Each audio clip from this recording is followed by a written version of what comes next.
Before you said you're a diplomat, but several weeks ago you called Pakistan, your neighbor, the epicenter of terrorism. Well, I did it again today without using the word Pakistan. Yes, and this doesn't sound very diplomatic, does it? No, because you are a diplomat doesn't mean you're untruthful. I could use much harsher words than epicenter. So believe me, considering what has been happening to us, I think epicenter is a very diplomatic word. Because this is a country which has attacked the Parliament of India some years ago, which attacked the city of Mumbai, which went after hotels and foreign tourists, which every day sends terrorists across the... Welcome back to IndiaRanked. If you haven't seen part 1 of this series, the most savage replies of Dr. S. Jaishankar before 2025, be sure to check it out. Today, in part 2, we're diving into his most powerful moments of recent times. From fiery rebuttals to the West, to blunt truths about terrorism, these replies redefine diplomacy with clarity and confidence. Number 10. Pakistan is the epicenter of terrorism. At the ZIB2 podcast in Austria, Dr. Jaishankar didn't mince words. Let's not beat around the bush. Pakistan is the epicenter of terrorism, and I can use much harsher words than epic center. This direct statement left no ambiguity, calling out Pakistan in a language the West couldn't ignore. Before you said you're a diplomat, but several weeks ago you called Pakistan, your neighbor, the epicenter of terrorism. Well, I did it again today without using the word Pakistan. Yes, and this doesn't sound very diplomatic, does it? No, because you are a diplomat doesn't mean you're untruthful. I could use much harsher words than epicenter. So believe me, considering what has been happening to us, I think epicenter is a very diplomatic word. Because this is a country which has attacked the Parliament of India some years ago, which attacked the city of Mumbai, which went after hotels and foreign tourists, which every day sends terrorists across the... Number 9. Zero tolerance for terrorism. In Berlin, May 2025, standing beside the German foreign minister, Jaishankar emphasized India's stand on terrorism. There can be no compromise, no double standards. We have zero tolerance for terrorism, wherever it comes from, whoever sponsors it.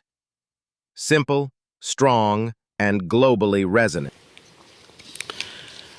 I come to Berlin in the immediate aftermath of India responding to the Pahalgam terror attack. Let me share with you what I conveyed to Minister Wadiful in that context. India has zero tolerance for terrorism. India will never give in to nuclear blackmail.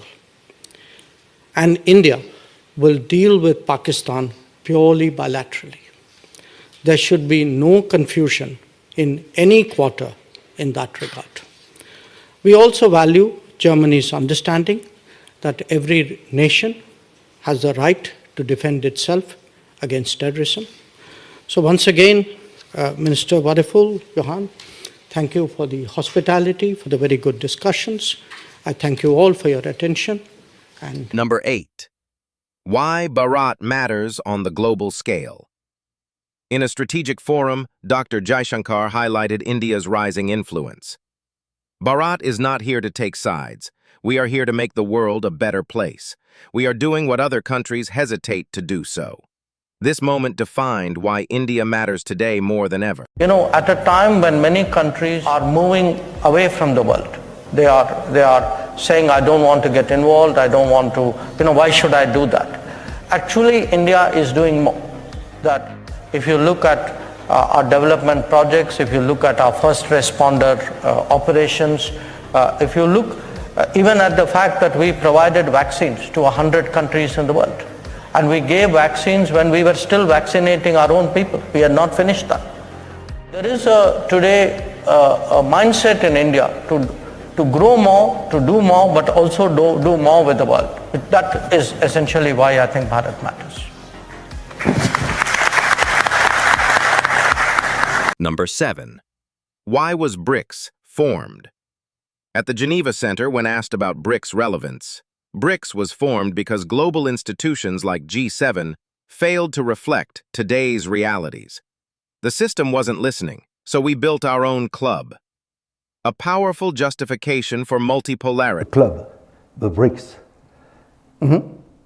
Why this club? And do you consider that the BRICS will expand? Well, to be honest, why the club? Because there was another club. It was called the G7, and you wouldn't let anybody else into that club. So we said we go and form our own club. So we decided, okay, we are also, good citizens of good standing who have a place in the global society, and therefore this is how typically clubs multiply. Number 6, mass finger warning. In Munich Security Conference 2025, when other nations questioned India's democracy, Jaishankar delivered a sharp answer with simple finger gesture. If your own democracies failed, don't assume that ours failed too. This finger here is the symbol of thriving democracy of our country. Silence, then applause. Enough said. What do you think about Western democracy? Well, look, before I do that, let me, because I think I appear to be an optimist in what is a relatively pessimistic panel, if not room. So I'll begin by sticking up my finger, and don't take it badly, it's the index finger. The mark you see on my nail is a mark of a person who's just voted. We just had an election in my state, just over. Last year, we had a national election. In Indian elections, roughly 2/3 of eligible voters vote. At the national election, electorate of about 900 million, about 700 million voted. We count the votes in a single day. Nobody disputes the result after it's announced. And if you look, and by the way, from the time we started voting in the modern era, 20% people more vote today than they did decades ago. So the first message that somehow democracy is in trouble globally, worldwide, I'm sorry, I have to differ with it. I mean, right now, we are living well, we are voting well, we are optimistic about the direction of our democracy, and for us, democracy is actually delivered. Number 5, Germany's silence on Operation Sindoor. In Berlin press conference, on being asked about Germany's silence on Operation Sindoor, Jaishankar easily clarified to doubts of all people, "We have already communicated on the day of operation, and Germany already called to express support in our battle with terrorism."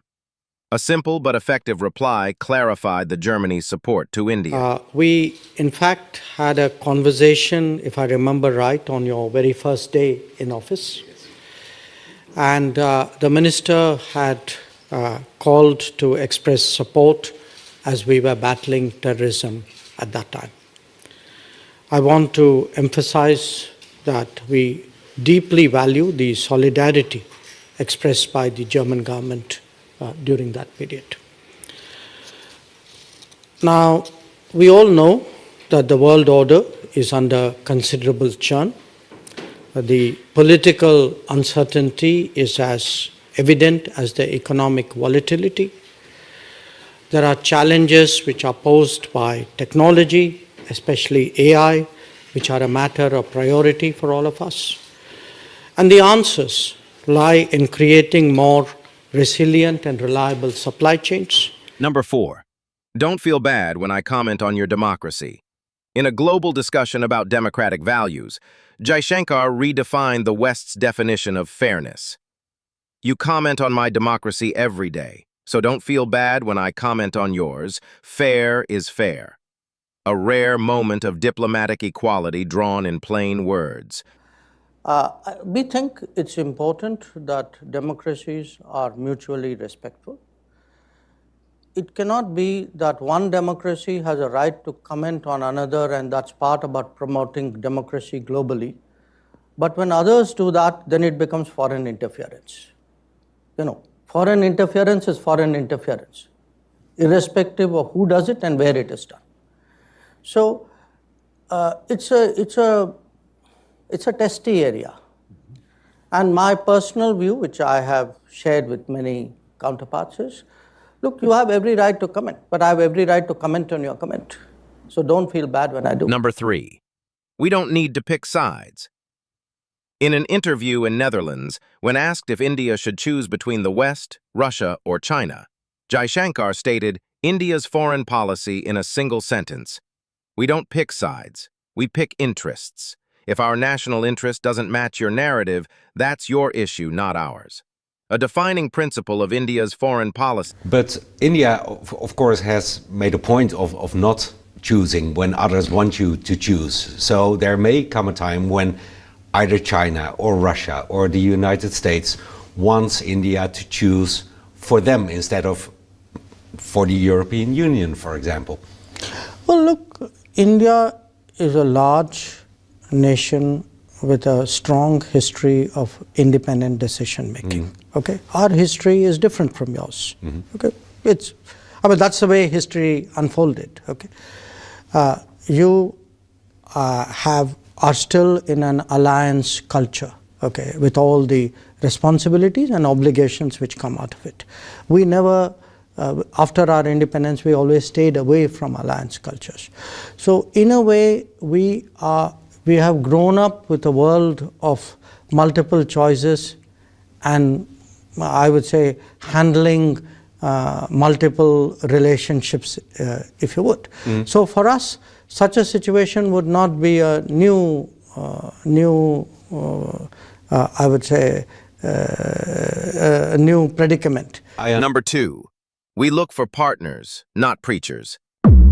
In Iceland, Arctic Circle Forum 2025, as the West tried to advise India on Operation Sindoor after terrorist attack in Pahalgam, Jaishankar shut them down with single line: "We are not looking for lectures or sermons. We're looking for partners, not preachers."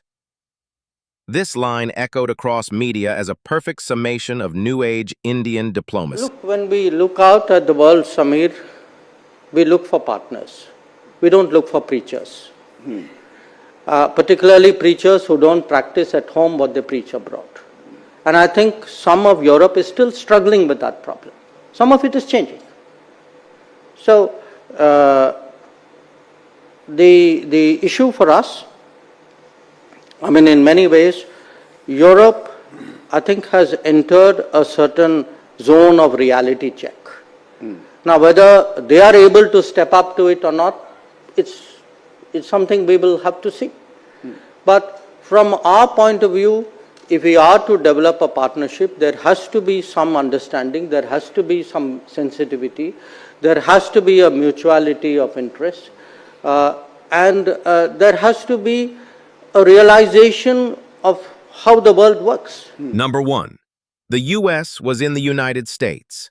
In an interview in Netherlands, when questioned about U.S.'s role in the stoppage of war between India and Pakistan, Jaishankar said everything without directly saying anything directly. In a simple sentence, where was the U.S.? Well, the U.S. was in the United States. A simple but savage reply that stated the role of U.S. in the mediation without saying anything directly. On the 10th of May, it was the Pakistani army which sent a message that they were ready to stop firing, and we responded accordingly. And where was the US in this process? Well, the US was in the United States. I mean, obviously there were US Secretary of State Rubio and Vice President Vance had called up. Rubio had spoken to me, Vance had spoken to our Prime Minister. They had their view, and they were talking to us, and they were talking to Pakistanis, as indeed were some other countries. I mean, the United States was not alone in this. I think there were some countries in the Gulf, there were some others as well. That happens naturally. When two countries are engaged in a conflict, it is natural that countries in the world call up and ask and try to sort of indicate their concern and what they can do in such a situation. But the ceasefire, the cessation of firing and military action was something which was negotiated directly between India and Pakistan. We made one thing very clear to everybody who spoke to us, not just United States, but to everybody, saying, look, if the Pakistanis want to stop firing, they need to tell us. We need to hear it from them. These moments from 2025 show that Dr. S. Jaishankar is not just representing India, he's reshaping the global conversation. Which reply hit the hardest for you? Drop your favorite moment in the comments. And don't forget to check out part 1 if you haven't already. Trust us, it's just as fiery. Like, share, and subscribe to India Ranked for more real talk from the world's sharpest minds.